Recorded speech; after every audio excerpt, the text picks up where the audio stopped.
قال رسول اللہ صلی اللہ علیہ وسلم خیر الناس من ینفع الناس۔ نبی کریم صلی اللہ علیہ وسلم کا ارشاد ہے کہ لوگوں میں سب سے بہترین شخص وہ ہے جو لوگوں کی نفع رسانی، لوگوں کی خدمت کے لیے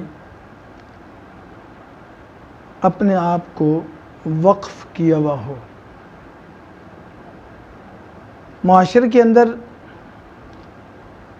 ہم دیکھتے ہیں کہ دو طرح کے لوگ ہیں کہ جن کو نبی کریم صلی اللہ علیہ وسلم نے سارے لوگوں میں سے بہترین قرار دیا ہے۔ ارشاد فرمایا خیرکم من تعلم القرآن وعلمہ۔ قرآن کریم کی تعلیم دینے والے، دینی کام کرنے والے، علم سیکھنے سکھانے والے، ان کو بھی فرمایا کہ وہ لوگوں میں سب سے بہترین اور سب سے خیر والے ہیں۔ اور دوسرا وہ طبقہ کہ جو لوگوں کی نفع رسانی، فائدہ مندی، لوگوں کی خدمت کے لیے کوشاں رہتا ہے۔ اس میدان عمل میں ہمیشہ سے علماء دین پیش ہیں کہ وہ قرآن کریم کی خدمت، عوام الناس کی مذہبی، ملی، ہر اعتبار سے وہ خدمت کے لیے ہر وقت تیار رہتے ہیں، خصوصاً کہ موسم سرد ہو یا گرم ہو۔ اذان وقت پر ہوتی ہے اور نماز وقت پر پڑھاتے ہیں، تدریس سے منسلک ہیں، قرآن کی کلاس میں وقت پر جاتے ہیں، دعوت و ارشاد کا معاملہ ہو پیش ہیں، لوگوں کی دینی رہنمائی کا معاملہ ہو تو پیش ہیں، زلزلہ آفات سماویہ ہوں یا ارضیہ، اپنی بساط کے مطابق یہ طبقہ بالاکوٹ اور کشمیر کے پہاڑوں سے لے کر کراچی کے ساحل تک، سیلاب ہو، زلزلہ ہو، اپنی بساط کے مطابق یہ پیش رہتے ہیں۔ تو یہ درویش صفت لوگ محض اللہ کی رضا کی خاطر یہ اپنی خدمات کو پیش کرتے ہیں۔ حکومت نہ ان پر خرچ کرتی ہے، نہ حکومت سے لینے کے لیے یہ کوئی جلسہ جلوس، مطالبات، دفاتر کے چکر، منت سماجت سے کام لیں، ایسا کبھی نہیں ہوا اور نہ ہے اور نہ آئندہ ہو بھی گا انشاءاللہ۔ اس نازک صورتحال میں جب کہ پوری دنیا میں کرونا اپنے پنجے گاڑے ہوئے ہے، ہمارے ملک عزیز میں بھی اس کرونا کی وبا آ چکی ہے۔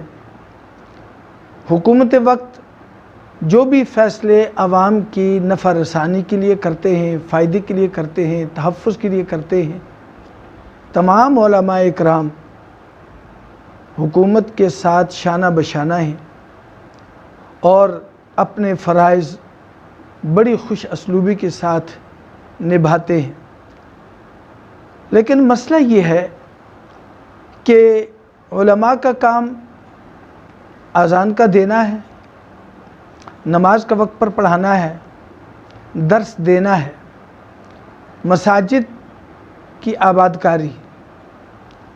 ایسے نازک وقت میں جب یہ کہا گیا کہ مساجد میں لوگ نماز کے لیے نہ جائیں، مساجد میں جمعۃ المبارک کے لیے نہ جائیں، مساجد میں اجتماع نہ کریں، یہ کام علماء کا نہیں ہے۔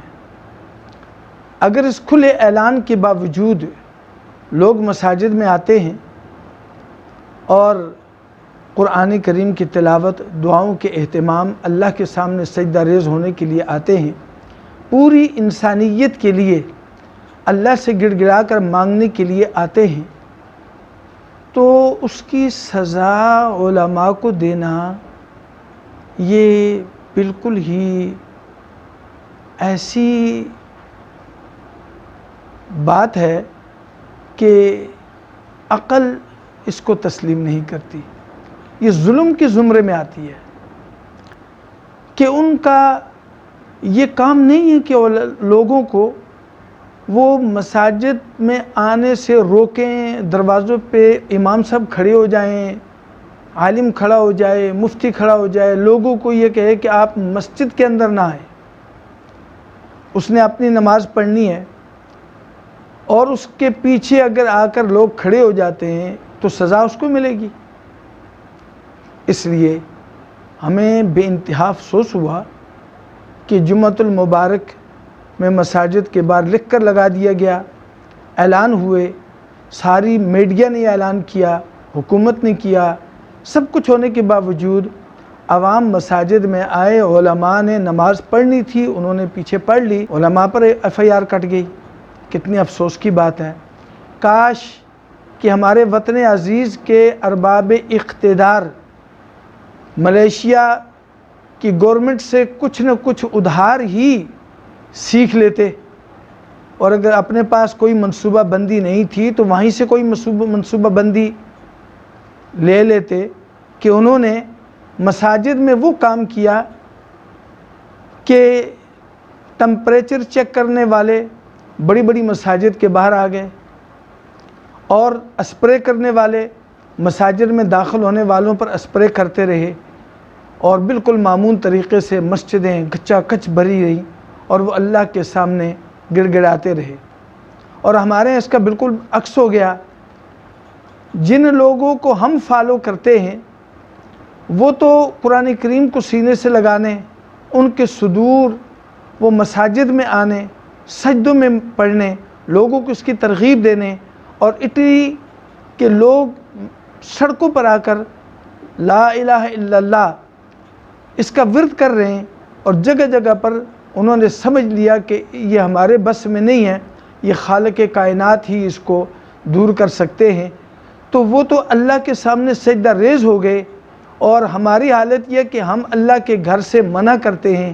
کاش کہ ہم یہ سمجھ لیتے کہ جہاں ہم اور تدبیریں کر رہے ہیں وہاں ایک بڑی تدبیر یہ ہے کہ ہم آج بھی توبہ کرنے کے لیے اللہ کے گھر کا رخ کریں اور اللہ کے گھر میں آئیں، اللہ کو منائیں، اور حفاظتی تدابیر کے اعتبار سے مساجد کے بڑے بڑے گیٹوں میں اور اس کا انتظام کریں. مسجد انتظامیہ کو اس کی طرف متوجہ کریں کہ وہ یہ انتظام جن جن مساجد میں ہو جاتا ہے وہاں وہ اجازت دیں.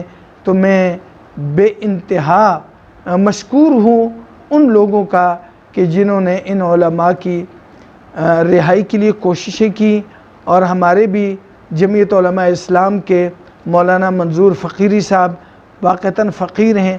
اس کے علاوہ دیگر اور علماء جہاں جہاں بھی حبس بیجا میں رکھے گئے، میں ان کے دکھ میں شریک ہوں، اس لیے کہ یہ وہ شرفاء کا طبقہ ہے کہ جو اس سزا کے مستحق نہیں تھا اور ان کو یہ سزا دی گئی. اور میں پھر سندھ کے IG صاحب جنہوں نے کہا کہ میں مقدمات ان کی ختم کرتا ہوں، میں ان کے شکر گزار ہوں کہ انہوں نے یہ اچھا فیصلہ اٹھایا. مجھے امید ہے کہ آئندہ بھی وہ اچھے فیصلے فرمائیں گے. وما علینا الا